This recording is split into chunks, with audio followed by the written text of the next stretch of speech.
Disclaimer, यह कहानी पूरी तरह से काल्पनिक है और यह केवल मनोरंजन के उद्देश्य से बनाया गया है और हमारा मकसद किसी की भावनाओं को ठेस पहुंचाना नहीं है, बल्कि आपको दिलचस्प कहानियां सुनाना है। तो बिना किसी देरी के शुरू करते हैं आज का शानदार एपिसोड। इस ग्लैमर में उसने एक के बाद एक दायरे को तोड़ा और उसके शरीर पर सांप के अति सक्रियता का जहर भी दूर हो गया। मूल लाल त्वचा धीरे धीरे अपने मूल स्वरूप में लौट आई और यहां तक कि एक चमकदार चमक भी बिखेरी, जैसे सोना बरस रहा हो झरने के पास। मुझे नहीं पता कि अवंतिका के साथ लड़ाई कितनी लंबी थी। आयान आखिरकार खतरे से बाहर निकल गया और बिग स्नैक का जहर पूरी तरह से खत्म हो गया। अवंतिका ने उठने के लिए संघर्ष किया, लड़खड़ाते हुए।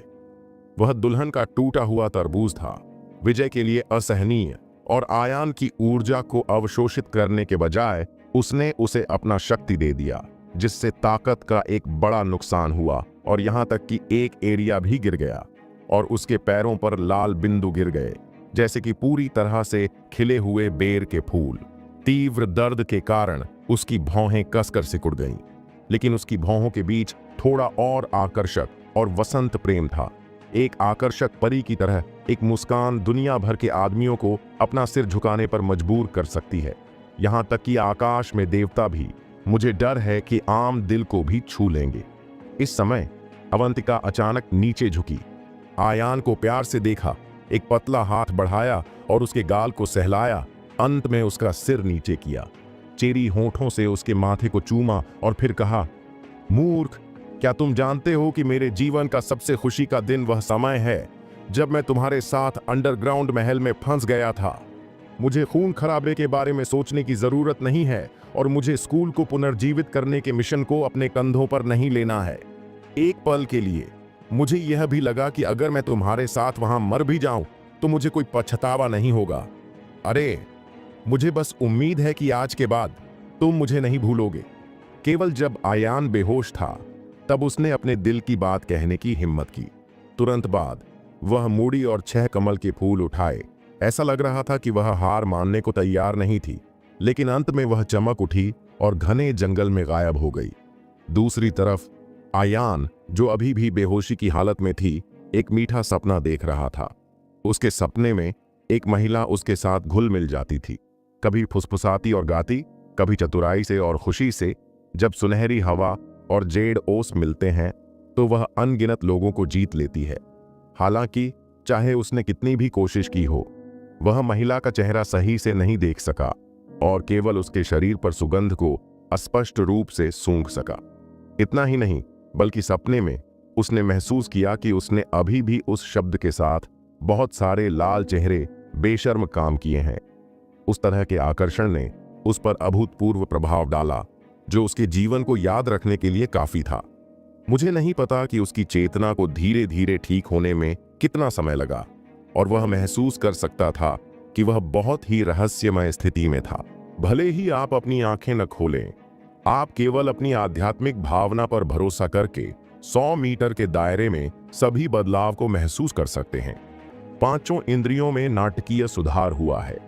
इस समय बहुत सी आवाजें जो सुनाई नहीं देती थीं, पत्तों पर बहती हवा की सरसराहट और आसमान में बहते बादलों की आवाज इस समय साफ सुनी जा सकती है। लेकिन जब तक उसके मन में कोई विचार आता, ये आवाजें फिर से गायब हो जाती। इतना ही नहीं, आयान अपने शरीर के हर अंग, हर हड्डी, त्वचा के हर इंच को भी साफ साफ देख सकता है। ध्यान से सुनने पर आप रक्त वाहिकाओं में बहते रक्त की आवाज को भी महसूस कर सकते हैं, जैसे नदी का पानी, और उसके मस्तिष्क में आंतरिक अंगों की छवि दिखाई देती है। क्या यह पौराणिक अंतर्दृष्टि है? आत्मनिरीक्षण एक ऐसा एरिया है जिसे केवल असली रहस्यमयी लोग ही प्राप्त कर सकते हैं। जो लोग बाहर यात्रा करते हैं वे अंतर्दृष्टि के बारे में नहीं जानते। जो लोग बाहर यात्रा करते हैं वे चीजों के लिए तैयार रहते हैं, और जो लोग अंतर्दृष्टि देखते हैं वे अपना शरीर ले लेते हैं। एक बार जब यह स्थिति आ जाती है तो आदमी के शरीर का कंट्रोल बहुत ही भयानक स्थिति में पहुंच जाता है। ठीक वैसे ही जैसे मार्शल आर्ट उपन्यास में ब्रह्मांड में बदलाव होता है, जो शरीर में कई जादुई बदलाव ला सकता है। यहां तक कि गहन एरिया में एक शक्तिशाली आदमी भी आंतरिक दृष्टि की अलौकिक शक्तियों को प्राप्त करने में सक्षम नहीं हो सकता है। और आयान पिछले कुछ महीनों में इस स्थिति तक पहुंच गया है जब से उसने अभ्यास करना शुरू किया है। अगर यह खबर फैलती है तो पूरे शहर की बात तो दूर, अमर साधना की दुनिया में भी ये बहुत दुर्लभ होगा और यह चौंकाने वाला होगा। अचानक आयान ने अपनी आंखें खोली। उसकी निगाहें म्यान से बाहर निकली, एक तेज तलवार की तरह निकली। वह जमीन से उठ खड़ा हुआ और एक कार्प ने जोरदार वार किया। हालांकि उसे कोई रेशा नहीं मिला था, लेकिन उसके शरीर पर लगी चोटें पिछली गर्म और ठंडी शक्ति की मरम्मत में ठीक हो गई थीं। अब त्वचा का हर इंच और हड्डी का हर टुकड़ा एक सुनहरे खंड की तरह है। यह अनुपात में बनाया गया है। सूरज की रोशनी के नीचे मांस धूल से मुक्त चमक रहा है और मांस की रेखाएं एक न बताए जाने वाले और चिकनाई, कठोरता और समन्वय लेती हैं। यह कठोरता और कोमलता, शक्ति और सुंदरता का सही संयोजन है। इस समय उसे केवल यह महसूस हुआ कि उसके शरीर में अनंत शक्ति लग रही थी। अपनी मुट्ठी हिलाते हुए आसपास की जगह फटी हुई लग रही थी और हवा के माध्यम से टूटने की आवाज अंतहीन थी। आसमान छूती शक्ति के कारण होने वाले भ्रम ने उसे महसूस कराया कि एक मुक्का नीले आकाश को भेदने के लिए काफी था और एक लात पृथ्वी को कुचलने के लिए काफी थी। अगले ही पल उसे बेहोशी से पहले की घटनाएं याद आने लगीं और उसने तुरंत चारों ओर देखा और पाया कि वह काले पानी के कुंड से निकलकर एक सुरक्षित एरिया में आ गया है। आखिरकार जन्म से बचने के बाद आयान ने राहत की लंबी सांस ली और उसकी तंग नसें ढीली हो गईं। क्या? इसके तुरंत बाद उसने फिर से चिल्लाया और अवंतिका दिखाई नहीं दिया, लेकिन उसके आसपास बची हुई खुशबू ने साबित कर दिया कि वह जरूर से पहले यहाँ थी। वह कहाँ चली गई? अचानक आयान ने फिर से कुछ गड़बड़ महसूस की और अवचेतन रूप से अपने हाथ को सूंघा और पाया कि उसका शरीर पहले से ही अवंतिका की खुशबू से ढका हुआ था। अचानक उसकी आंख के कोने से उसने अपने पैरों के पास जमीन पर लाल बिंदुओं की एक झलक देखी। लाल खून के धब्बे चौंकाने वाले थे। यह दृश्य देखकर आयान की पुतलियां अचानक सुई जैसी आकृति में सिकुड़ गईं और उसका शरीर बिजली के झटके की तरह कांप उठा। एक साहसिक और बेतुका विचार अनायास, क्या यह हो सकता है कि अवंतिका ने यह किया? उसके चेहरे पर एक न विश्वास करने वाली भावना दिखाई दी और वह बुदबुदाया, नामुमकिन, यह कैसे मुमकिन है? वह इस विचार पर विश्वास नहीं कर सका, लेकिन हवा में सुगंध और जमीन पर लाल बिंदुओं ने सब कुछ दिखा दिया। महान अमर आत्मा विदुरदेव, जब मैं अभी कोमा में था तो क्या हुआ था? आयान ने उत्सुकता से पूछा। उसकी मुट्ठियां भींची हुई थीं। वह महान अमर आत्मा विदुरदेव के जवाब का बेसब्री से इंतजार कर रहा था। हाँ आयान, क्या तुम खुद इसका अंदाजा नहीं लगा सकते? महान अमर आत्मा विदुरदेव की आवाज मधुर और शक्तिशाली आयान के कानों में गूंज उठी। हालांकि उसने सीधे तौर पर स्पष्ट नहीं किया, लेकिन ये कुछ शब्द कई समस्याओं को साबित करने के लिए काफी हैं। आयान बहुत हैरान था। हालांकि उसने पहले भी महसूस किया था कि अवंतिका के आकर्षक रूप के नीचे एक शुद्ध और पवित्र दिल था, लेकिन वह अपने कुंवारी शरीर को कैसे समर्पित कर सकती थी? अवंतिका, उसने ऐसा क्यों किया? आयान ने बड़बड़ाया। आयान, तुम पहले स्नेक की अंदर के अति सक्रियता से जहर खा चुके थे और यह बेहोशी में पूरी तरह से फूट पड़ा। जहर से छुटकारा पाने के लिए तुम्हें आदमियों और महिलाओं के बीच ये सब करना होगा, नहीं तो तुम फट जाओगे और मर जाओगे। तुम्हें बचाने के लिए वह लड़की तुम्हारे साथ ठंडी और गर्म शक्ति दोनों की साधना करने में संकोच नहीं करेगी, जिससे तुम एक के बाद एक दायरे को तोड़ पाओगे और एक ही झटके में शरीर शक्ति बदलाव के 9वें लेवल तक पहुंच जाओगे। 9वां रैंक। यह सुनकर आयान ने एक सांस ली और फिर से चकित हो गया। उसने कभी नहीं सोचा था कि अवंतिका के साथ एक वसंत की रात होगी और खुद को 3 एरिया से बाहर निकलने देगा। पहले शक्ति बदलाव के 5 लेवलों के शिखर पर वह शुरुआती पीले चरण में आसानी से मजबूत को हराने में सक्षम था, इसलिए अब शक्ति बदलाव के 9वें लेवल में प्रवेश किया। मुझे डर है कि देर से चरण में नीरा के खिलाफ उसका कोई दुश्मन होगा। इसमें कोई आश्चर्य नहीं कि उसके शरीर में इतना बड़ा बदलाव आ गया। इस समय महान अमर आत्मा विदुरदेव ने बोलना जारी रखा। आयान, तुम्हारी साधना का आधार इसलिए बढ़ गया है क्योंकि उस लड़की ने अपनी शक्ति दिया है। उसने तुम्हें बहुत ताकत खोने और एरिया में तीव्र गिरावट की कीमत पर परिपूर्ण बनाया है। वह लड़की, हालांकि वह एक जादुई दरवाजे में पैदा हुई थी और मोह का अभ्यास करती थी, वह एक अच्छी लड़की है। तुम्हें उसे फ्यूचर में कभी नहीं खोना चाहिए। ये शब्द सुनकर आयान अपनी जगह पर स्थिर खड़ा रहा।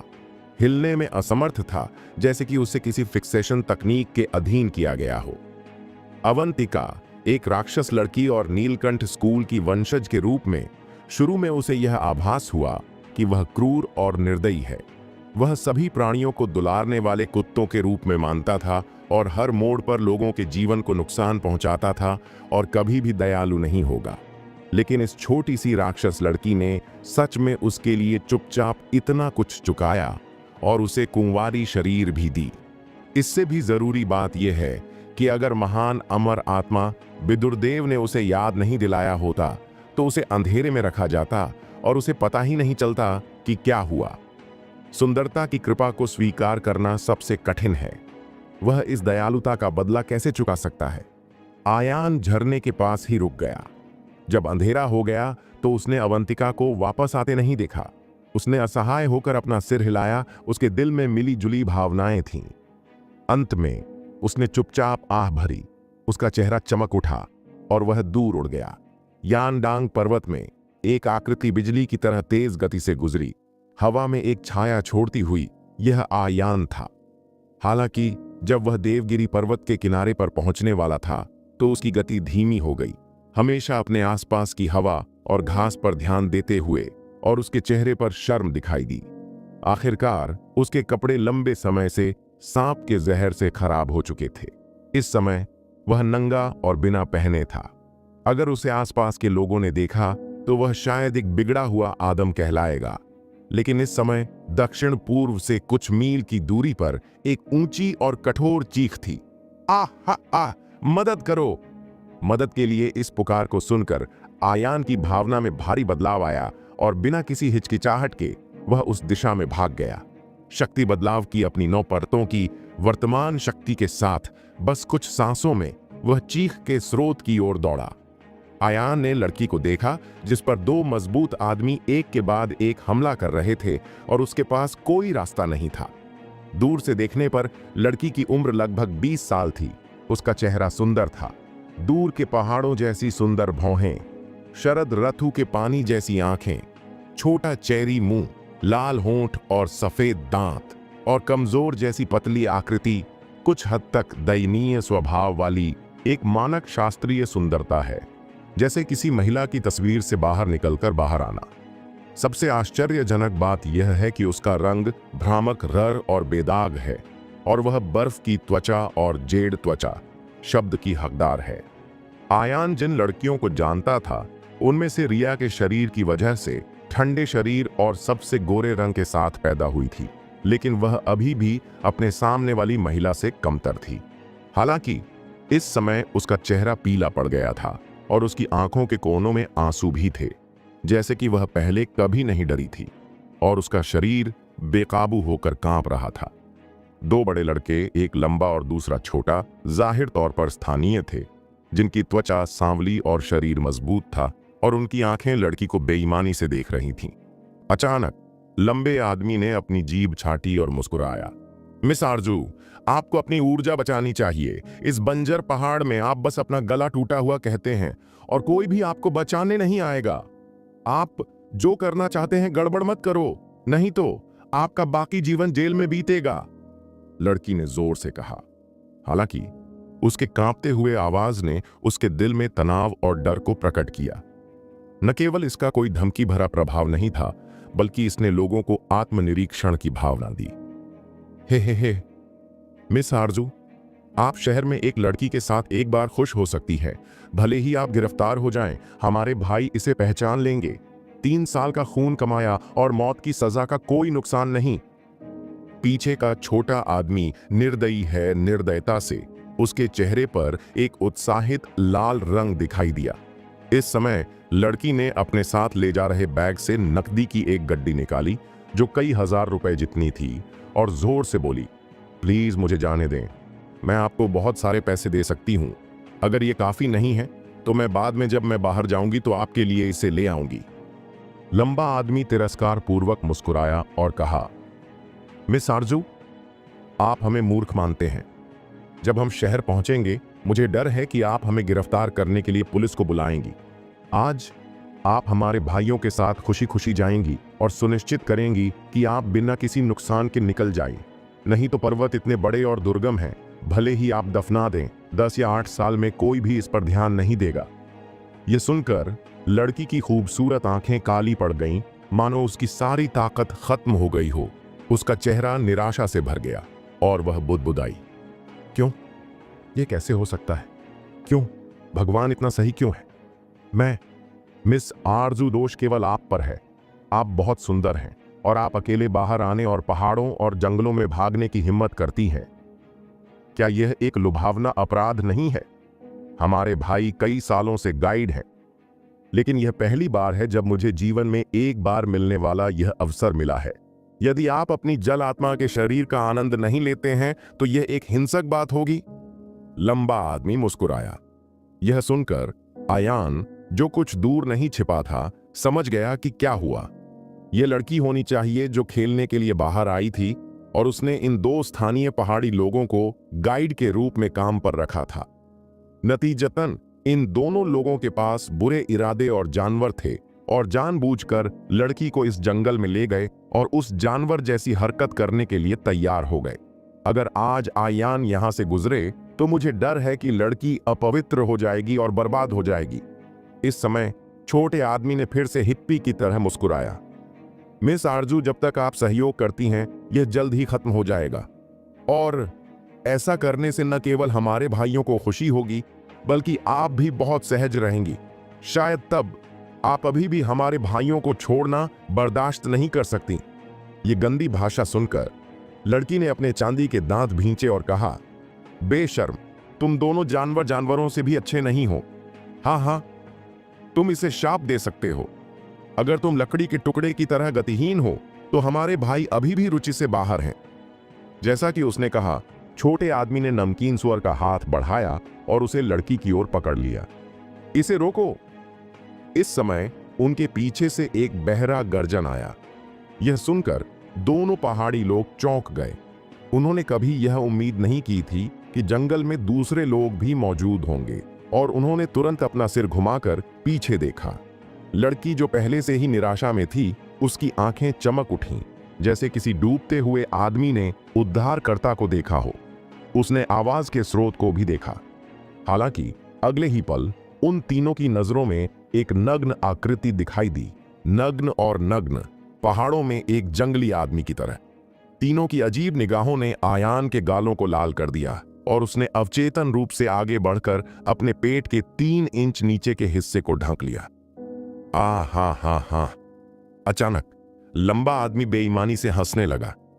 नंगे लड़के, क्या तुम डाकू से मिलने पर अपने कपड़े उतार देते हो? तुम नाक भौं सिकोड़ना चाहते हो? क्या तुम कुटिल होने से थक गए हो? मेरे रास्ते से हट जाओ। यह सुनकर आयान ने भौहें सिकोड़ी और सीरियसली से कहा, हो, मैं तुम्हें तुरंत घुटने टेकने और अपनी गलतियों को स्वीकार करने के लिए 3 सेकंड का समय देता हूं, नहीं तो मैं कभी भी निर्दयी नहीं होऊंगा। अगर यह सामान्य होता तो ये शब्द आयान के मुंह से निकलते जानलेवा आभा और खौफ पैदा करने वाली आभा के साथ नसों को तोड़ने के लिए काफी। लेकिन अब वह नंगा था और उसे अपने हाथों से अपना शरीर ढंकना था। ऐसा लग रहा था कि उसके पास कोई निवारक नहीं था, बल्कि वह मजेदार था। 2 पहाड़ी लोग स्वाभाविक रूप से डरे नहीं थे, लेकिन अजीब तरह से हंसे। नंगे लड़के जो कहीं से भी आ गए, शायद उनका दिमाग खराब हो गया है। ठीक है, इससे पहले कि आप छोटी सुंदरता का आनंद लें, पहले उसे मार दें। ऐसा कहने के साथ लंबे आदमी ने पुलाव की तरह बड़ी मुट्ठी उठाई और सबसे पहले आयान की ओर बढ़ा। बारिश जैसी शारीरिक टक्करों की एक श्रृंखला अंतहीन थी, जिसमें कठोर चीखें शामिल थीं, जो दुनिया भर में गूंज रही थीं। सिर्फ एक मुलाकात में 2 पहाड़ी लोगों को आयान ने जमीन पर पटक दिया और उनके शरीर नीले और बैंगनी हो गए, मरे हुए कुत्तों की तरह हिलने में असमर्थ। यह आयान के आदमियों की दया का परिणाम है। अपनी मौजूदा ताकत के साथ अगर वह अपनी पूरी ताकत से मुक्का मारता है तो मुझे डर है कि वह उन्हें मैल में उड़ा देगा। उसी समय आयान ने उन दोनों के कपड़े उतार दिए और उन्हें टेम्पररी से जब्त कर लिया गया। कुछ देर के बाद आयान ने आखिरकार कपड़े पहन लिए। हालांकि यह केवल मोटे लिनन का था, लेकिन कम से कम इसका इस्तेमाल शर्म को छिपाने के लिए किया जा सकता था। दोनों पहाड़ी लोग जमीन पर घुटने टेक कर, नाक से पानी टपकाते हुए और आंसू बहाते हुए अपने शरीर पर दर्द का विरोध करते हुए और दया की भीख मांगते हुए रो पड़े। मास्टर, हमारे भाई क्षण भर के लिए भ्रमित और जुनूनी हैं। मुझे लगता है कि यह पहला अपराध है। प्लीज मुझे इसके बारे में बताएं। हाँ, हमारी एक 80 साल की माँ और एक 3 साल का बच्चा है। प्लीज बड़ी संख्या में वयस्क लोगों को रखें, हमें छोड़ दो। दोनों ने आंसू बहाए, लेकिन आयान की भावना नहीं बदली। कोई संकेत नहीं दिखा कि वह हिल गई थी। अगर वह अभी नहीं दिखाई देती, मुझे डर है कि लड़की को उन्होंने बर्बाद कर दिया है। एक बुरे आदमी को छोड़ना 100 अच्छे लोगों को मारने के बराबर है। हालांकि आयान दयालु है, लेकिन वह किसी भी तरह से परोपकारी और अनिर्णायक महिला नहीं है। यदि इन दोनों लोगों को बेकार में जाने दिया जाता है तो फ्यूचर में पर्वत में जरूर से दूसरी लड़कियां होंगी।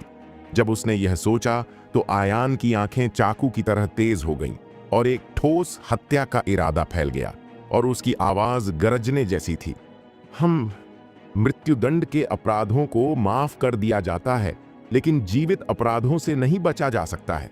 आज मैं आपके अपराध के औजारों को खत्म कर दूंगा और आपके स्रोत से बुराई जारी रखने की संभावना को पूरी तरह से काट दूंगा। जैसा कि उसने कहा, आयान ने अचानक बिजली की तरह तेजी से लात मारी और अतुलनीय सटीकता के साथ दोनों के पेट के नीचे छोटे केंचुए को लात मारी। बच्चों और पोते पोतियों को काट दो। क्या क्या? दोनों एक साथ चिल्लाए, फिर उनके सिर झुक गए और वे पूरी तरह से बेहोश हो गए। 2 अयोग्य लोगों को ठीक करने के बाद आयान ने अपना सिर घुमाया और परेशान लड़की को देखा। इस समय वह एक स्थिर तकनीक के अधीन लग रही थी। स्थिर खड़ी थी, जैसे कि वह पहले सदमे और डर से उबर नहीं पाई थी। जब से आयान दिखाई दिया तब से लेकर अब तक इसमें कुछ ही मिनट लगे, लेकिन मैदान में स्थिति में जमीन हिला देने वाले बदलाव आए हैं। उसकी हैरान नजर को देखकर आयान उसके पास चली गई और उसके चेहरे पर एक हानि रहित मुस्कान के साथ कहा, मिस, घबराओ मत, अब सब ठीक है। ऐसा कहकर आयान ने अपने पतले जेड हाथ को पकड़ लिया और जिस स्थान से यह शुरू हुआ वह कोमल और चिकना था, जिसने लोगों को चकित कर दिया। हालांकि उसका थोड़ा सा भी फायदा उठाने का इरादा नहीं था, लेकिन उसने डेंटियन की शांतिपूर्ण आंतरिक ऊर्जा को उसके शरीर में इंजेक्ट कर दिया। शुरुआत में ज्यादा घबराहट के कारण लड़की पहले से ही ठंडे पसीने में भीग चुकी थी और उसका पूरा शरीर ठंडा था, लेकिन अब उसे केवल आयान के शरीर से एक गर्म धारा बहती हुई महसूस हुई, जो उसके अंगों और अंगों पर बह रही थी, जैसे कि गर्म सर्दियों का सूरज, मानो सारी ठंड और डर को दूर भगा रहा हो। थोड़ी देर बाद उसके पीले चेहरे पर आखिरकार थोड़ा खून आ गया और उसकी सुस्त खूबसूरत आंखों में चपलता का स्पर्श था। उसने आयान ने उसके होठों को देखा और कहा, धन्यवाद, धन्यवाद। यह केवल प्रयास की बात है। अभी की स्थिति में न्याय की भावना रखने वाला कोई भी आदमी मदद के लिए आएगा। आयान मुस्कुराया और कहा, मेरा नाम आयान है। क्या आपने अभी तक महिला का नाम नहीं पूछा है? आरजू लड़की ने फुसफुसाया। आयान ने सुना कि जैसा कि अपेक्षित था, उसकी बर्फीली त्वचा सफेद से भी ज्यादा सफेद थी और वह जहां भी जाती थी हर किसी का ध्यान उसी पर केंद्रित रहती थी। वैसे तुम अकेले पहाड़ों पर क्यों भागी? आयान ने उत्सुकता से पूछा। आरजू ने एक पल के लिए हिचकिचाहट के साथ कहा, मैं यूनिवर्सिटी की एक जूनियर स्टूडेंट हूं। मैं गर्मियों की छुट्टियों के दौरान कुछ असहज स्थिति में आई थी, इसलिए मैं आराम करने के लिए पर्वत पर आने की योजना बना रहा हूं। मूल रूप से मैंने कुछ दोस्त बनाए, लेकिन अचानक वे कुछ नहीं कर सके। केवल मैं, एक आदमी। मैं स्थानीय लेवल पर 2 गाइडों को काम पर रखने के बारे में सोच रही थी। कौन जानता था कि ऐसा हुआ? आयान ने शब्दों को सुना और कहा, तो आप अपने जूनियर ईयर में हैं। मैं केवल 18 वर्ष का हूं। बस आपको सिस्टर आरजू कहकर बुलाता हूं। आप मुझे आयान कह सकते हैं। चलो जल्दी से चलते हैं। ठीक है। यह सुनकर आरजू ने तुरंत सिर हिलाया और दो बेहोश पहाड़ी लोगों को देखा। उसके चेहरे पर डर का भाव था। वह गहराई से जानती थी कि अगर आयान अचानक प्रकट नहीं होता, हो सकता है कि उसके साथ उल्लंघन किया गया हो और उसकी मासूमियत बर्बाद हो गई हो। बहन आरजू, दर्शनीय जगह के एंटर गेट से अभी भी कुछ दूरी है। अगर आपको कोई परेशानी न हो तो मैं आपको बाहर ले जाऊंगा, इसलिए गति तेज होगी, आयान ने सुझाव दिया। यह सुनने के बाद आरजू एक पल के लिए झिझकी, फिर शर्मा गई और सिर हिला दिया। अगर यह कोई और होता तो वह अभी भी विचार कर सकती थी कि क्या दूसरे पक्ष के पास कोई असाधारण विचार है, लेकिन आयान के नायक ने अभी अभी सुंदरता को बचाया, जिससे उसके अवचेतन मन में आयान के बारे में अच्छी धारणा बन गई। अगर आयान अनुभवी है तो वह बिना ज्यादा मेहनत के इस स्नो ब्यूटी को आसानी से ले जा सकेगा। लेकिन इस समय आयान के मन में बिल्कुल भी विचार नहीं थे। वह नीचे बैठ गया, एक हाथ आरजू की पीठ पर रखा और दूसरे से उसके पैर की वक्रता को पकड़ा और आसानी से उसे अपनी बाहों में जकड़ लिया।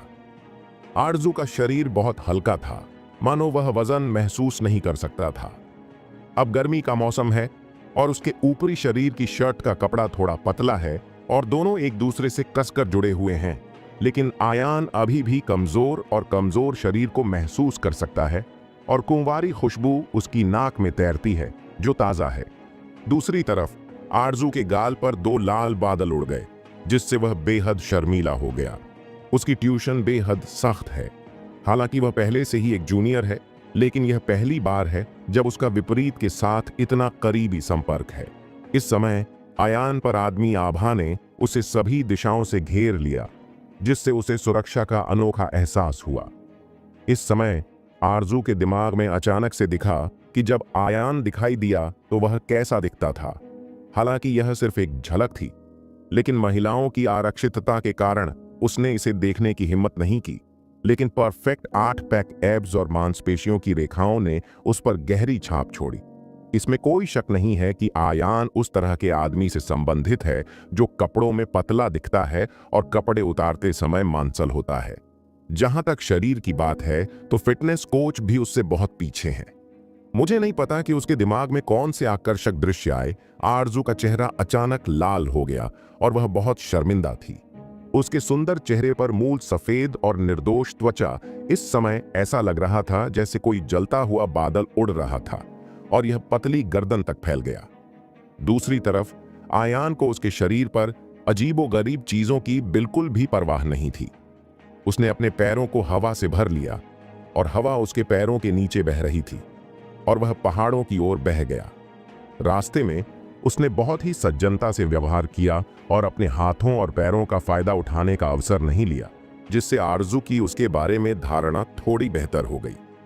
लगभग 1/4 घंटे बाद दोनों पर्वत के दर्शनीय एरिया में पहुंच गए।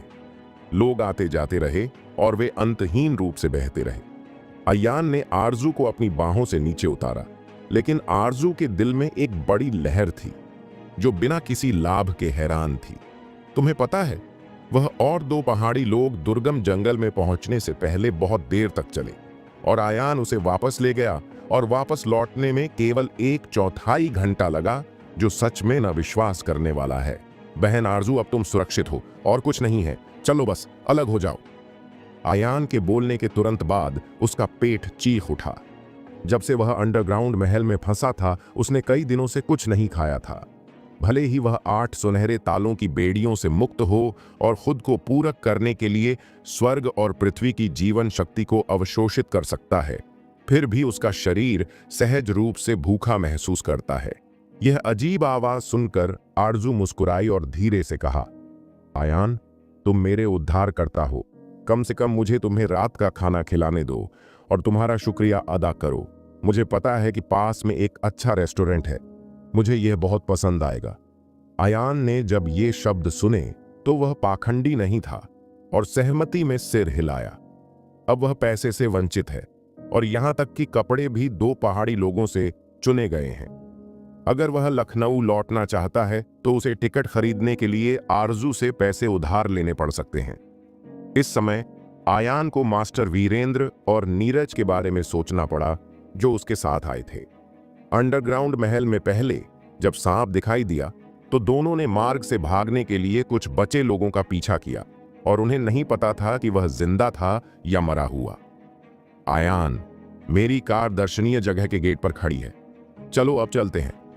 यह कहते हुए आरजू ने बिना किसी शर्म के आयान की बांह पकड़ी और उसे बाहर खींच लिया। थोड़ी देर बाद दोनों एक नई ऑडी के सामने पहुंचे। आरजू ने चाबी दबाई, दरवाजा खोला और उसमें झुक गई। आयान को उम्मीद नहीं थी कि वह अभी भी एक अमीर लड़की थी।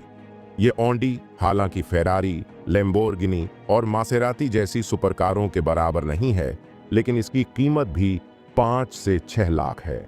वह स्कूल में सिर्फ एक जूनियर है और वह स्पष्ट रूप से एक अच्छे परिवार से है जो इतनी छोटी स्पोर्ट्स कार चलाने में सक्षम है। कुछ ही देर बाद आरजू एक पश्चिमी रेस्टोरेंट में चला गई। यह पश्चिमी रेस्टोरेंट एक राष्ट्रीय श्रृंखला स्टोर है जो उच्च श्रेणी में स्थित है, जिसमें प्रति आदमी खपत 1000 रुपए से ज्यादा है और आयान की वर्तमान भूख के लेवल के साथ यदि वह भरा हुआ होना चाहता है तो कोई भी काफी नहीं होने का अनुमान है। जब आयान ने यह देखा तो उसने शर्मिंदगी से अपना सिर खुजलाया और कुछ शर्मिंदगी के साथ कहा, सिस्टर आरजू, इतना खर्च मत करो, मैं बहुत खाता हूं, चलो एक नॉर्मल रेस्टोरेंट में चलते हैं। कौन जानता है कि यह सुनने के बाद आरजू ने गुस्से में होने का नाटक किया। आयान, क्या तुम अपनी बहन को नीची नजर से देखते हो? क्या तुम्हारे दिल में यह बात है कि मेरी बहन और मेरी जिंदगी एक खाने के लायक है? आरजू की बातें सुनकर आयान ने अब और जिद नहीं की। वह उसके साथ पश्चिमी रेलेवल आर्म में चला गया और खिड़की के पास बैठ गया। इस डर से कि कहीं आयान का पेट न भर जाए, आरजू ने 7 या 8 लोगों के लिए स्टेक और एक टेबल पर स्वादिष्ट डिश मंगवाए। आयान, जो कुछ दिनों से भूखा था, अपने व्यवहार पर बिल्कुल भी ध्यान नहीं दे पाया और पेट भर खाना खाने लगा। यह दृश्य देखकर आरजू को जरा भी नापसंदगी नहीं हुई, बल्कि उसे लगा कि वह स्पष्टवादी है, दूसरे लड़कों से अलग जो हमेशा उसके सामने होने का दिखावा करते हैं, जो कि कष्टप्रद था। जैसे ही दोनों भोजन का आनंद ले रहे थे, अचानक पीछे से एक लड़की की आवाज आई। हाँ आरजू, तुम यहां क्यों हो? मैंने तुम्हें पूरी दोपहर फोन किया, लेकिन तुमने जवाब नहीं दिया, लेकिन मैं बहुत परेशान थी। उस अचानक आवाज ने अचानक आयान और आरजू का ध्यान आकर्षित किया। उन्होंने दोनों ने अपना सिर घुमाया और एक 23 या 24 साल के लड़के को एक महंगा सूट पहने और अपनी बाईं कलाई पर एक ऑन्डेमर्स रॉयल ओक घड़ी पहने देखा। कीमत 2 लाख से ऊपर थी, जो उसकी ज्यादा कीमत को प्रदर्शित करती है। उपस्थिति के संदर्भ में उनकी खासियत सुंदर और आकर्षक है, लेकिन उनकी लंबी और पतली आंखें थोड़ी नारीत्व को प्रकट करती हैं और उनके मुंह के कोने पर मुस्कुराहट भी लोगों को पाखंडी एहसास कराती है। इस बिन बुलाए मेहमान को देखकर आरजू की भौहें कस गईं। उसकी आंखों में घृणा की झलक दिखाई दी और उसने कहा, तुम यहां क्यों हो?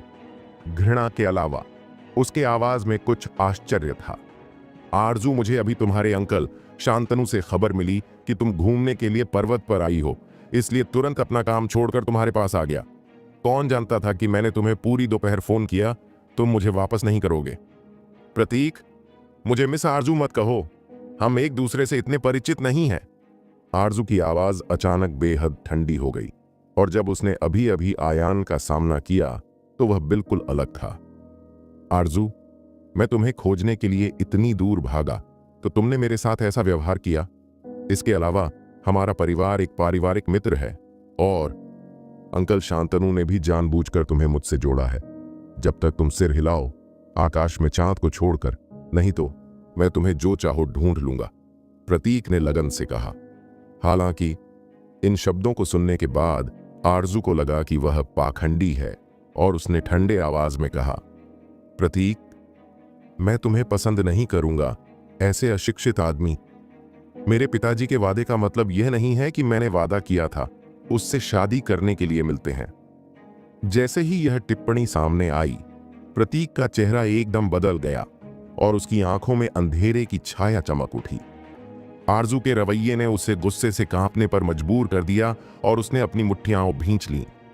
अगर राजवंश परिवार की ताकतें नहीं होती तो प्रतीक के रूप में वह जरूर से किसी लड़की का इतनी सक्रियता और लग्न से पीछा नहीं करता।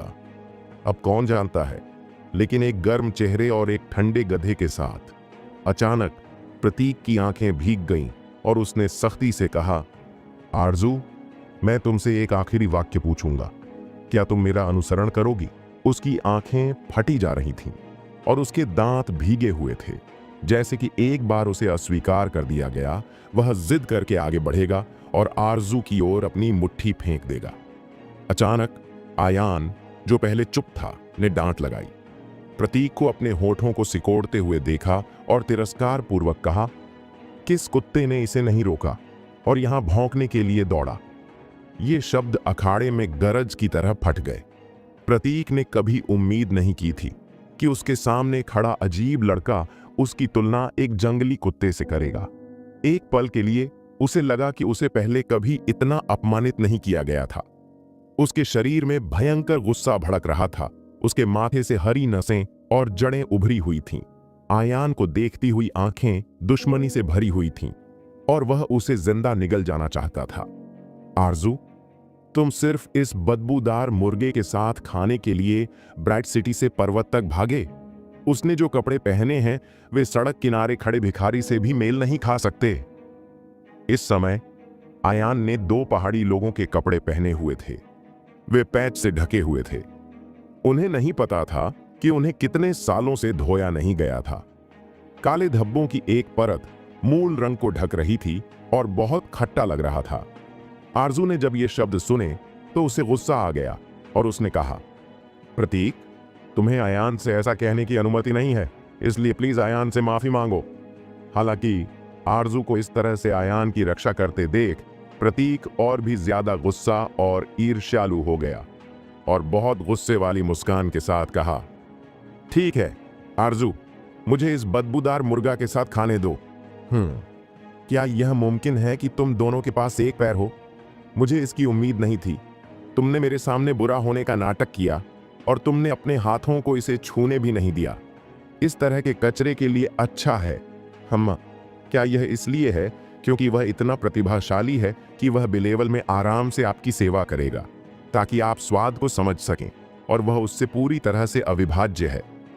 इस गंदी भाषा को सुनकर आरजू की पुतलियां अचानक सुई की तरह सिकुड़ गईं और उसने कभी नहीं सोचा था कि प्रतीक उसे बदनाम करने के लिए ऐसे अश्लील शब्दों का इस्तेमाल करेगा। आरजू को अपने दिल में पीड़ा महसूस हुई। उसकी आंखों के कोने में चमकते आंसू के साथ उसने अपने चांदी के दांत भींचे और कहा, प्रतीक, तुम बेशर्म और बुरे हो। तुम मुझे बीमार महसूस कराते हो। तुम मुझे तुच्छ समझते हो। मैं भी तुम्हें तुच्छ समझता हूं। मूल रूप से मैंने सोचा था कि तुम एक लड़की हो जो जानती थी कि तुम पहले से ही दूसरों द्वारा बर्बाद हो चुकी हो और तुम एक सेकेंड हैंड थी। इसलिए मेरे पास घुटने टेकने और इसे चाटने की योग्यता नहीं थी। ब्राइट सिटी के इंतजार में मैं तुम्हें ये सभी गंदी बातें बताऊंगा और देखूंगा कि तुम सिटी में कैसे रहती हो। प्रतीक ने अपना चेहरा पूरी तरह से फाड़ लिया। उसके शब्द बेहद शातिर थे। जैसे ही यह बयान सामने आया, आरजू का शरीर सदमे में आ गया और उसका चेहरा पीला पड़ गया, जैसे कि उसे झटका लगा हो। हालांकि वह आयान के साथ सीधे तौर पर निर्दोष थी। अगर प्रतीक ने अंधाधुंध अफवाहें फैलाईं तो जरूर से उसकी प्रतिष्ठा पर इसका बहुत नकारात्मक प्रभाव पड़ेगा। इस समय आयान की आंखें सिकुड़ गईं और उसकी आवाज बेहद ठंडी थी। प्रतीक, सिस्टर आरजू से तुरंत माफी मांगो, नहीं तो मैं तुम्हें इस दुनिया में रहने का पछतावा करा दूंगा। क्या बड़ा स्वर है। बदबूदार रेशम, तुम मुझे इस तरह का आदेश देने की हिम्मत कैसे करोगे? क्या यह बहुत थका हुआ है? प्रतीक सी ने आयान की धमकी को सीरियसली से नहीं लिया और बेईमानी से कहना जारी रखा, बदबूदार, क्या तुम जानते हो कि मैं कौन हूं? मैं अपनी छोटी उंगली के स्पर्श से तुम्हारे जैसे चींटी को कुचल सकता हूं। उसके मरने की स्थिति को देखकर आयान की आंखें अचानक जानलेवा हो गईं और उसने हर शब्द कहा, ओह सच में? मैं देखना चाहता हूं तुम मुझे मारने के लिए क्या कर सकते हो। बेटा, जब तुम मौत की तलाश में हो तो मैं तुम्हें पूरा करूंगा। यह कहते हुए प्रतीक ने अपने बगल में डाइनिंग टेबल पर लाल शराब की एक बोतल उठाई और आयान के सिर पर मारने की पूरी कोशिश की। अगर किसी साधारण आदमी को मारा जाता है तो वह जरूर से खून बहेगा और मौके पर ही बेहोश हो जाएगा। आह आरजू सावधान! आरजू ने चीख मारी। हालांकि वह जानती थी कि आयान का कौशल खास है, फिर भी जब उसने यह दृश्य देखा तो वह बहुत घबरा गई। हालांकि दूसरी तरफ आयान ने बहरा कान लगाया। अभी भी एक कुर्सी पर शांति से बैठा हुआ था, पूरी तरह से प्रतीक के चुपके हमले को अनदेखा कर रहा था। जब शराब की बोतल आयान से 30 सेंटीमीटर दूर थी, तभी आयान की आंखों में एक चमकदार रोशनी चमक उठी, जैसे कोई दिव्य तलवार म्यान से बाहर निकली हो, जिसे रोका नहीं जा सकता और जो दुनिया को मार रही हो। अचानक प्रतीक का शरीर कांप उठा। उसका पूरा शरीर अकड़ गया, मानो उसे किसी पकड़ तकनीक से गुजरना पड़ा हो, और वह हिल नहीं पा रहा था। उसे ऐसा लग रहा था जैसे कोई भयंकर जानवर उसे घूर रहा हो, और उसका पूरा शरीर बालों से ढका हुआ था, इनविजिबल रूप से, मानो उसके पास बड़े बड़े हाथ हों जो उसके दिल को बुरी तरह से दबा रहे हों, जिससे वह लगभग दम घुटने लगे। थोड़ी देर के लिए प्रतीक ने अपने दिल में एक बड़ी लहर पैदा कर दी, और वह इतना हैरान था कि वह अपने शरीर को कंट्रोल नहीं कर पा रहा था, चाहे उसने कितनी भी कोशिश की हो। अगले ही पल उसके हाथ में लाल शराब की बोतल जमीन पर गिर गई, टुकड़े बिखर गए और लाल तरल पदार्थ उसकी पैंट पर लग गया और फैल गया। यहाँ की हरकत ने पश्चिमी रेस्टोरेंट में सभी ग्राहकों का ध्यान भी आकर्षित किया। इस समय एक वेटर तेजी से चला आया और प्रतीक से कहा, सर, आपने कलेक्टर रॉयल सैल्यूट की एक बोतल तोड़ दी। इसकी कीमत 2888 है। क्या यह नकद है या क्रेडिट कार्ड? वेटर के सवाल का सामना करते हुए प्रतीक एक पत्थर की मूर्ति की तरह स्थिर रहा। जब वेटर ने यह देखा तो उसे लगा कि वह मूर्ख बनने का नाटक करना चाहता है, और उसका चेहरा उदास हो गया और उसने कहा, सर, अगर आप सहयोग नहीं करते हैं तो मैं सुरक्षा गार्ड के पास जाऊंगा। जैसा कि उसने कहा, उसने आगे बढ़कर प्रतीक को बेरहमी से धक्का दिया। हालांकि इस समय वेटर को प्रतीक के शरीर की विचित्रता का एहसास हुआ। उसका पूरा शरीर लोहे की तरह सख्त हो गया था और उसकी आंखें बिना पलक झपकाए बहुत अजीब थीं। अचानक कुछ ही दूरी पर एक 5 या 6 साल की लड़की ने प्रतीक की ओर इशारा करते हुए कहा, मां, उस अंकल को देखो, लगता है कि वह पेशाब कर रहा है। यह सुनकर कार्यक्रम की जगह पर मौजूद सभी लोगों ने अवचेतन रूप से प्रतीक की जांघों की ओर देखा और पाया कि वहां पानी का दाग था जो पैंट के पैर तक फैल गया था। इसके तुरंत बाद एक मछली जैसी गंध फैल गई, जिसने लोगों को भौहें सिकोड़ने पर मजबूर कर दिया। आयान के मजबूत आदमी की महिमा के तहत प्रतीक मौके पर पेशाब करने से डर गया। यह दृश्य देखकर आयान भी थोड़ा हैरान हुआ। इससे पहले उसने दिव्य चेतना के हमले के समान तरीकों का इस्तेमाल किया था, जो सबसे अच्छे से प्रतिद्वंद्वी को स्थिर कर सकता था, लेकिन इस बिंदु तक नहीं डरा।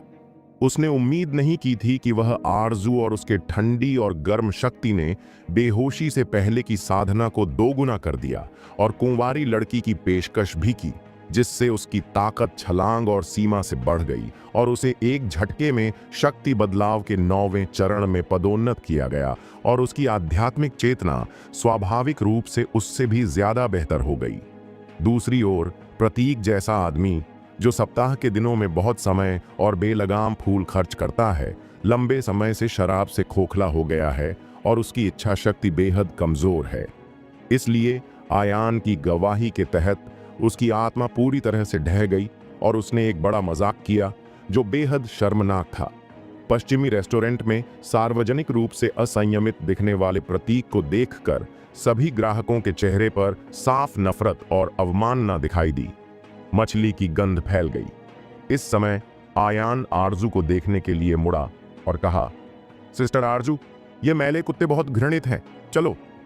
ये सुनकर आरजू ने तुरंत बिल का भुगतान करने के लिए अपना कार्ड स्वाइप किया और आयान के साथ पश्चिमी रेस्टोरेंट से बाहर चला गया।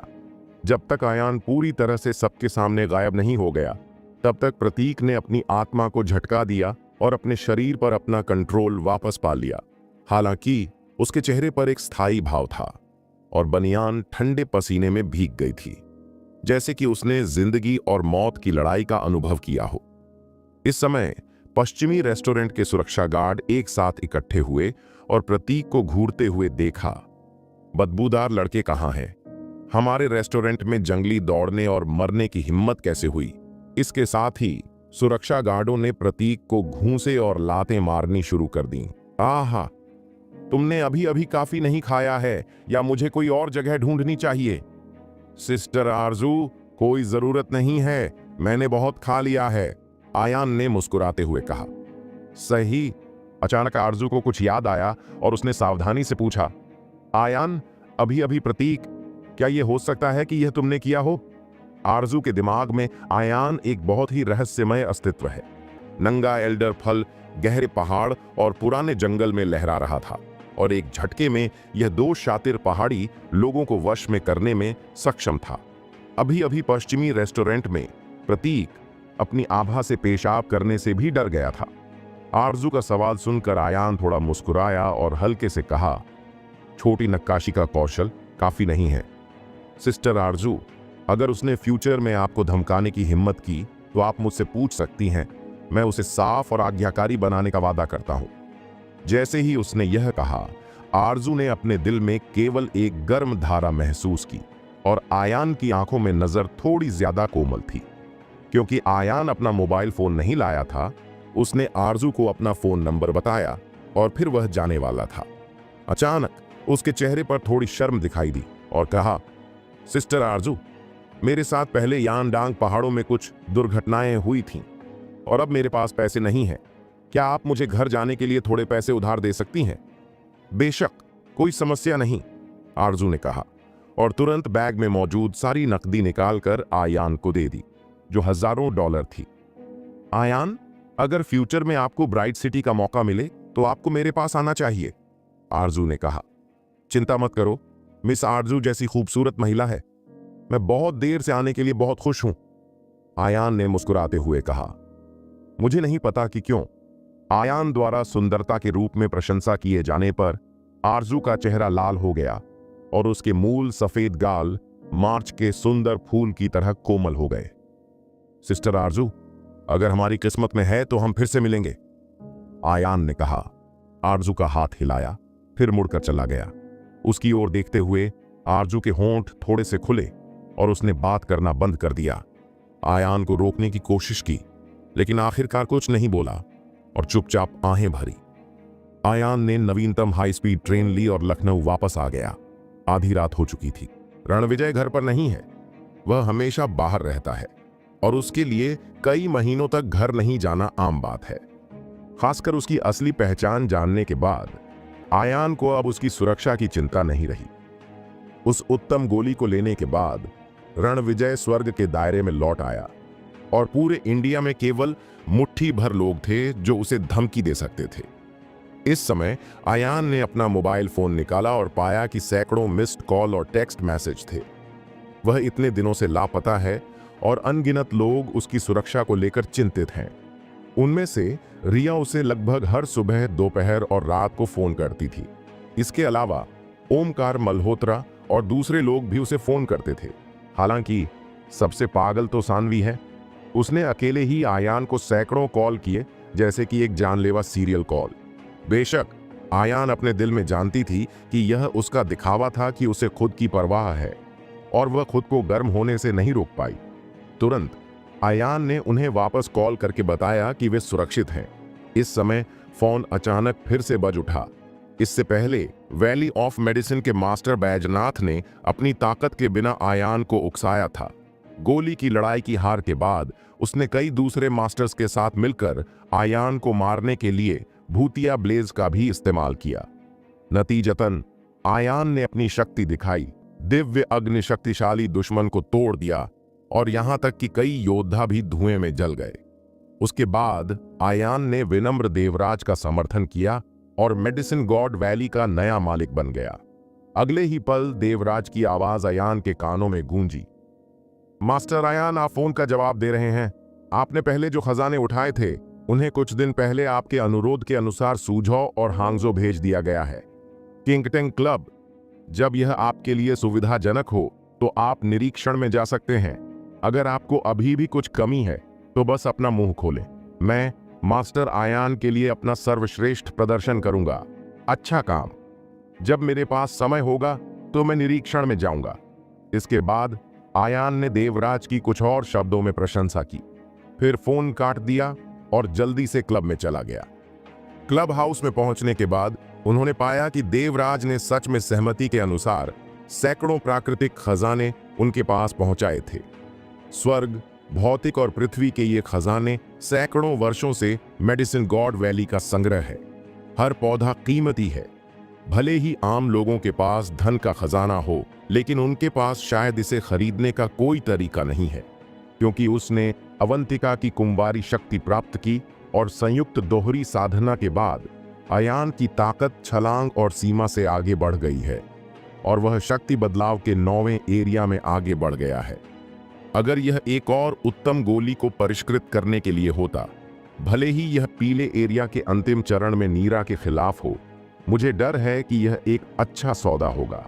इस समय महान अमर आत्मा विदुरदेव की आवाज उसके कानों में गूंजी।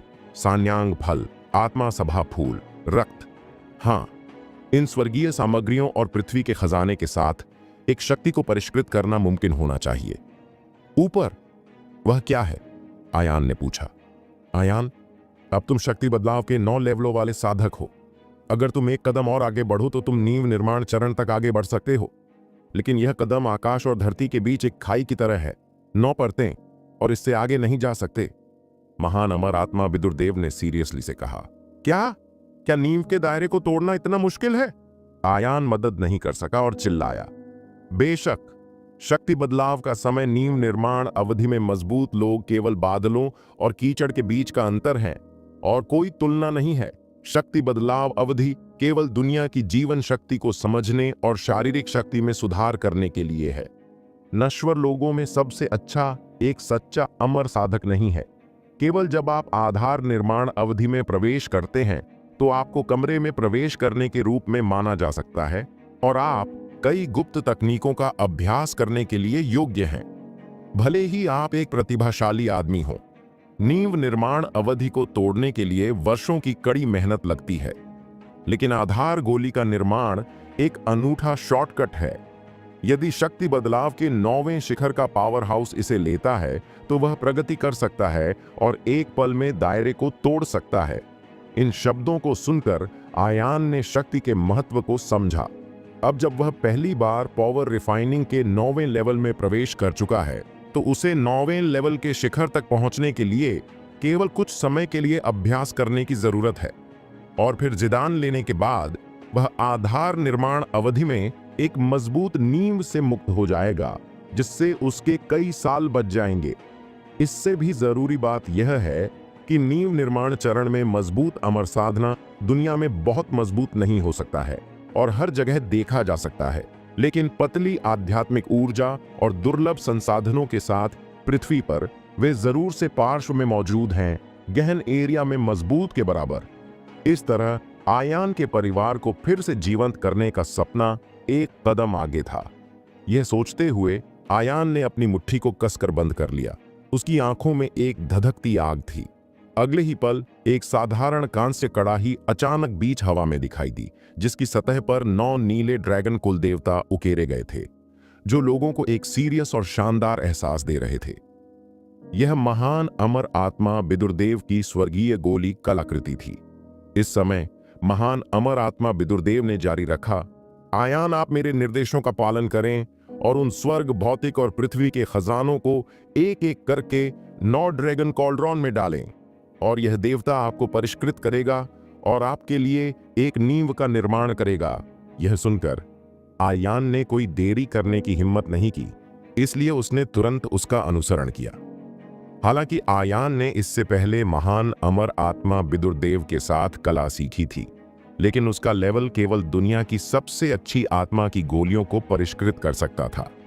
वह नींव की शक्ति को परिष्कृत करना चाहता था, लेकिन यह अभी भी आग से थोड़ा कम था।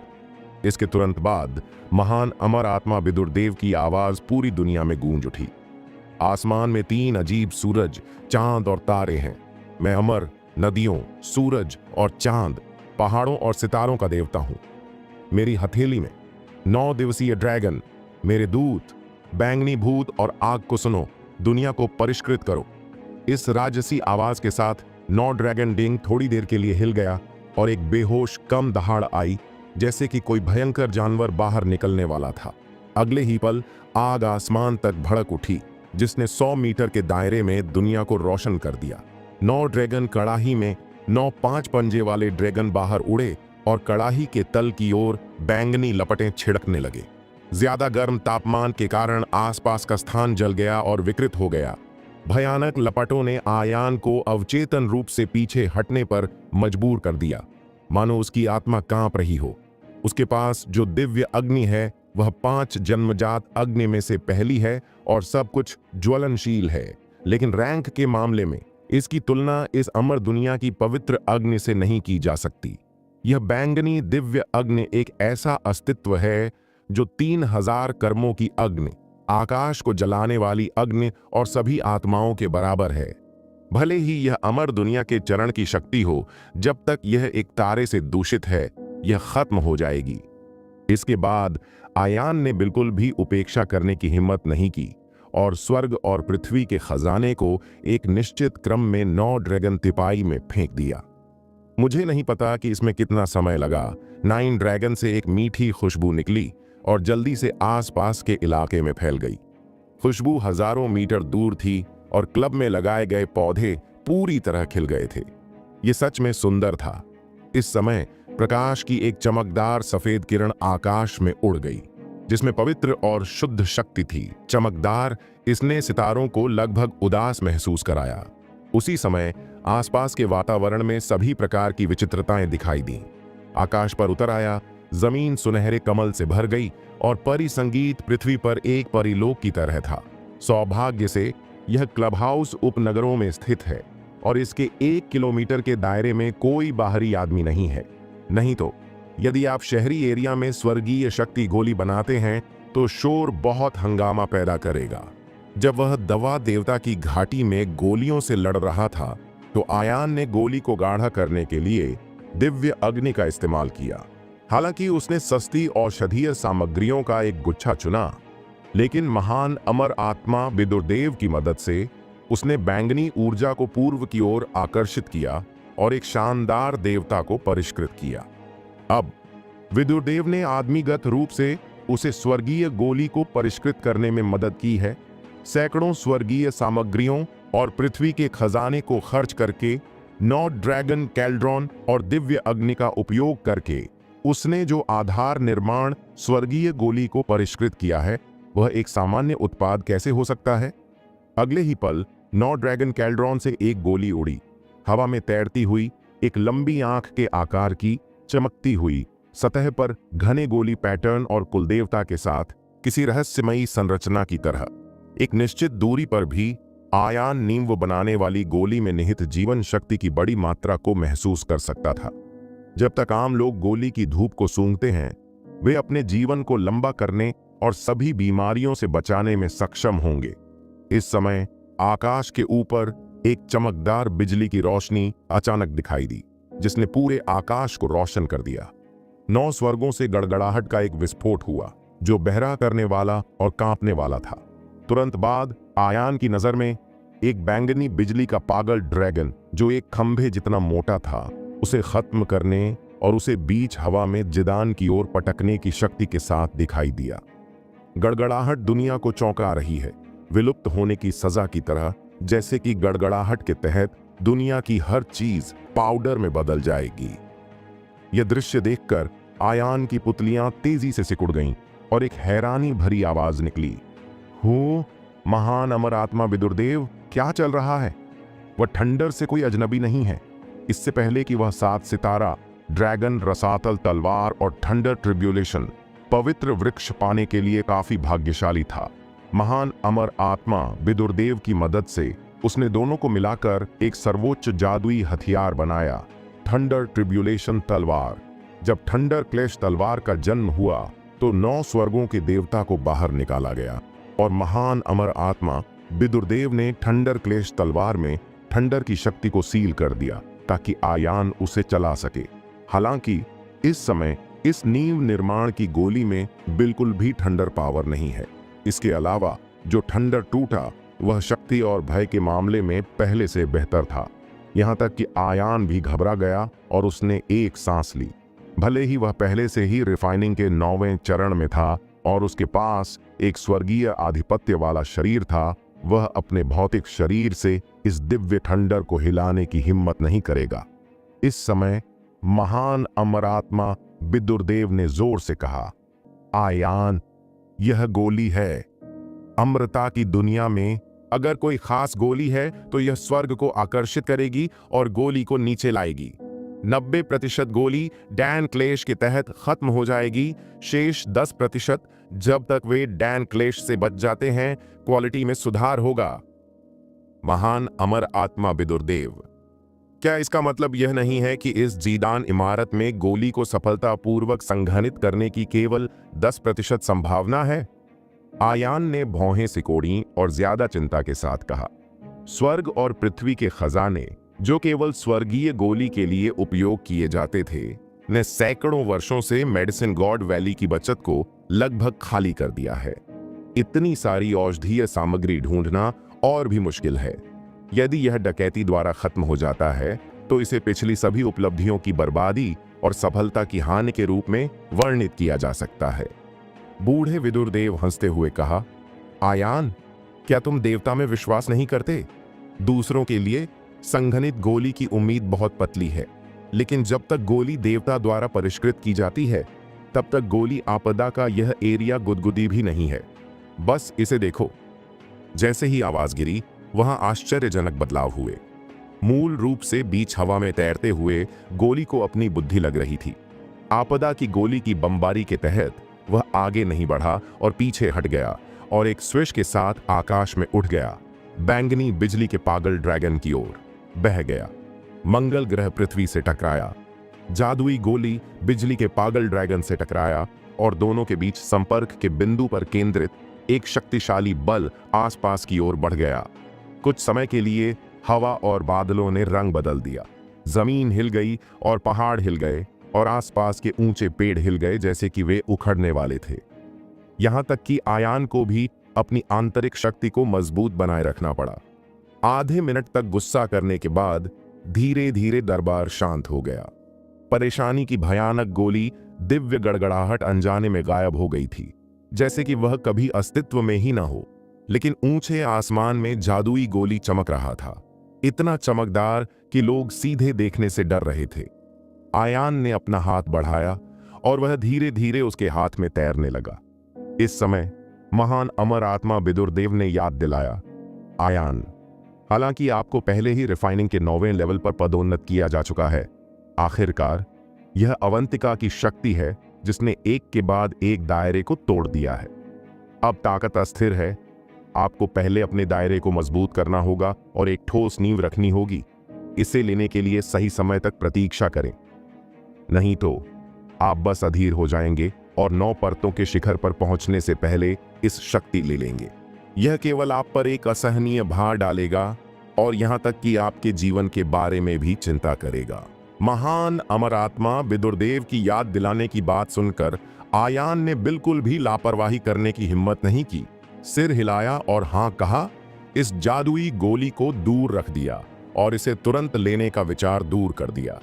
सुबह के 3 बज चुके थे। आयान तुरंत क्लब हाउस के खास लाउंज में लौट आया। दुनिया में जीवन शक्ति की सांस लेना शुरू कर दिया। अपनी आंखें बंद कर लीं और अभ्यास किया। दोपहर तक वह धीरे धीरे अपनी आंखें नहीं खोल पाया। उसकी आंखें बिजली और ऊर्जा से भरी हुई थीं। इस समय फोन वाइब्रेट हुआ। आयान ने इसे उठाया और देखा कि यह रिया का कॉल था। उसने तुरंत इसे उठाया और पूछा, अरे रिया, क्या बात है? आयान, आज रात 8 बजे कॉलेज प्रवेश परीक्षा के परिणाम की जांच करने का समय है, इसे मत भूलना। रिया की नाजुक आवाज फोन से आई। आयान ने जब ये शब्द सुने तो थोड़ा चौंक गया।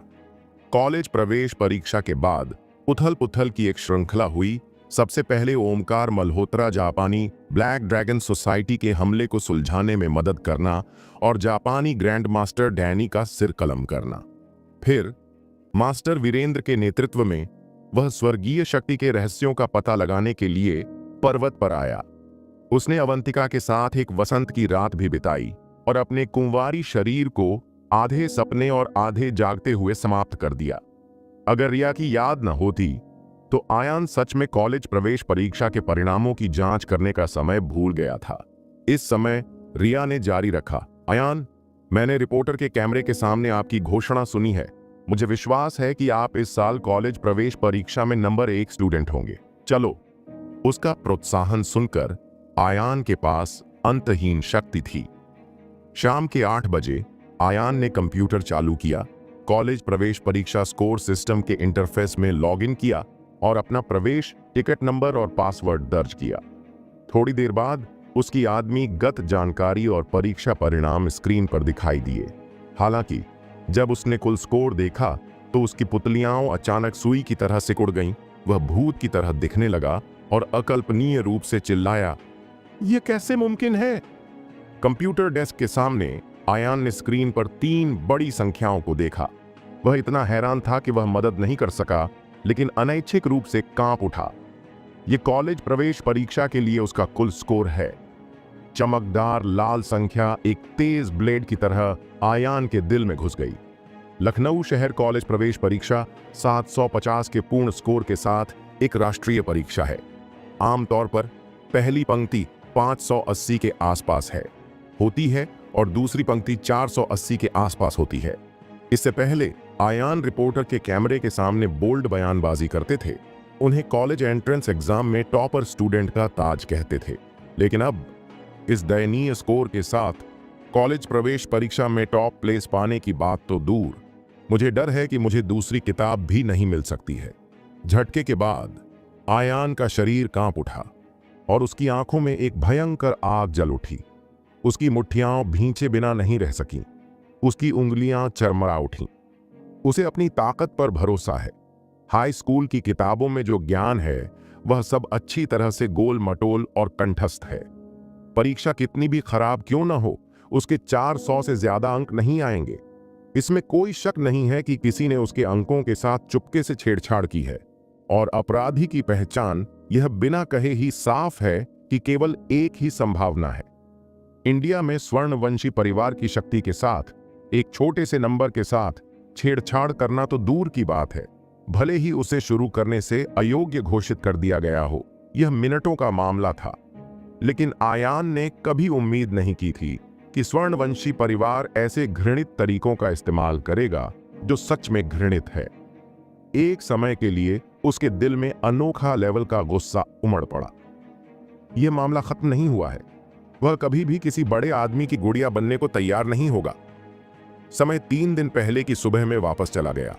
लखनऊ शहर शिक्षा विभाग के टॉप तल पर सबसे बड़े ऑफिस में 50 के दशक में एक मध्यम आयु वर्ग का आदमी सूट और चमड़े के जूते पहने बैठा है। उसके चेहरे पर इंडियन वर्ल्ड है और आधिकारिक का स्पर्श है। लखनऊ शहर शिक्षा प्रणाली के नेता मोहित। अचानक दरवाजे पर दस्तक हुई। अंदर आओ। सचिव मनीष। इस साल की कॉलेज प्रवेश परीक्षा के विभिन्न संकेतकों पर आंकड़े बनाए गए हैं। पुस्तकों में से एक की स्वीकृति दर 14.00% है। 985 कॉलेजों और विश्वविद्यालयों की स्वीकृति दर 1.87% है और 211 कॉलेजों और विश्वविद्यालयों की स्वीकृति दर 4.40% है। इसके बाद मनीष ने वार्षिक कॉलेज प्रवेश परीक्षा के बारे में मोहित को रिपोर्ट की और मोहित ने बार बार सिर हिलाया। आधे घंटे बाद मनीष ने आखिरकार अपनी रिपोर्ट पूरी की। अचानक उसे कुछ याद आया और उसने कहा, वैसे सचिव मोहित, एक बड़ी खुशी की घटना है। ओह, कौन सी खुशी की घटना? मोहित ने अपनी भौहें उठाईं और उत्सुकता से पूछा। सचिव मोहित, इस साल हमारे स्टेट के उम्मीदवारों में एक ऐसा प्रतिभाशाली आदमी था जो 100 साल में एक बार मिलता है। वह सच में असली ज्ञानी का पुनर्जन्म था। उसने सभी 4 विषयों में पूरे अंक प्राप्त किए और 750 अंकों का अद्भुत स्कोर हासिल किया। यह न केवल हमारा उत्तर प्रदेश फर्स्ट है, यह देश में भी प्रथम है, मनीष ने उत्साह से कहा। सच में? यह सुनकर मोहित की आंखें चमक उठीं और वह अनोखी खुशी से झूम उठा। कॉलेज प्रवेश परीक्षा चैंपियन होना कोई असामान्य बात नहीं है। आखिरकार हर साल ऐसा होगा। हालांकि उत्तर प्रदेश ने राष्ट्रीय परीक्षा ली। 10 प्रांतों और लाखों उम्मीदवारों ने सभी ने एक ही तरह की परीक्षाएं दी। यह राष्ट्रीय परीक्षा में पहला स्थान बन सकता है, जो जरूर से प्रांत को रोशन करता है। लेकिन अब सचिव मनीष ने कहा कि इस साल उत्तर प्रदेश में कॉलेज प्रवेश परीक्षा चैंपियन ने सच में अनोखा पूर्ण नंबर प्राप्त किए हैं। यह जरूर से कुछ ऐसा है जो पूरे इंडिया को चौंका सकता है। यदि इसका प्रचार किया जाए तो यह जरूर से उनके लखनऊ शिक्षा प्रणाली में योगदान बन सकता है और नेता के रूप में मोहित स्वाभाविक रूप से गर्वित हैं। मनीष, कृपया मुझे बताएं, चैंपियन विद्वान किस स्कूल से संबंधित है और उसका नाम क्या है? हम एक प्रेस कॉन्फ्रेंस आयोजित करने के लिए पत्रकारों को बुलाने जा रहे हैं, मोहित ने उत्साह से कहा। सचिव मोहित, वह उत्तर प्रदेश मिडिल स्कूल का स्टूडेंट है जिसका नाम आयान है, मनीष ने जल्दी से कहा। आयान? यह नाम सुनकर मोहित को शक लग रहा था, जैसे उसने इसे कहीं सुना हो। अचानक मोहित की पुतलियां अचानक सिकुड़ गईं, जैसे उसे बिजली का झटका लगा हो। उसकी आंखों के कोनों की मांसपेशियां फड़क उठीं और वह अजीब तरह से चिल्लाया, यह वही है। दूसरी तरफ मोहित की विचित्रता को देखकर सचिव मनीष को समझ में नहीं आया, इसलिए उसने उलझन में पूछा, सचिव, क्या आप इस चैंपियन आयान को जानते हैं? जब मोहित ने यह सुना तो उसे कुछ दिन पहले की एक फोन कॉल याद आ गई। मोहित को आज जो दर्जा प्राप्त हो सका है, उसका सबसे बड़ा कारण यह है कि वह शिक्षा प्रणाली के पूर्व नेता का गौरवशाली स्टूडेंट है।